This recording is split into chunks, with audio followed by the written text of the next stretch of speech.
আসসালামু আলাইকুম। আজকে আমি হাজির হয়েছি আমার রোজকার দিনলিপি নিয়ে। দেখা যাক প্রতিদিন কিভাবে আমার সময়গুলো যায়। সকালটা কিন্তু আমার শুরু হয় খুব সুন্দর মিষ্টি একটা রোদ দিয়ে। গাছ, ফুল,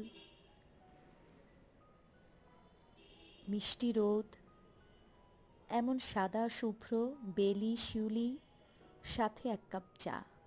কি সুন্দর! তারপর শুরু হয়ে যায় অফিসের জন্য রেডি হওয়া, খাবার রেডি করা, খাবার বক্সে ভরা, এরপর নিজে রেডি হওয়া। আজকে খুব সুন্দর একটা ড্রেস পরেছি আড়ংয়ের, সাথে চুড়ি। কেমন দেখাচ্ছে আমাকে? যাই হোক, রেডি হয়ে ঝটপট বের হয়ে গেলাম অফিসের জন্য, সাথে আমার পার্মানেন্ট ড্রাইভার।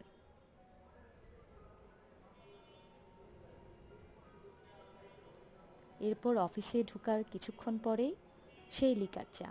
আহা হা! তারপর কাজের ফাঁকে দুপুরের লাঞ্চটা সেরে নেয়া, সারাদিন কর্মব্যস্ততার পর দিন শেষে আবার নিরে ফেরা।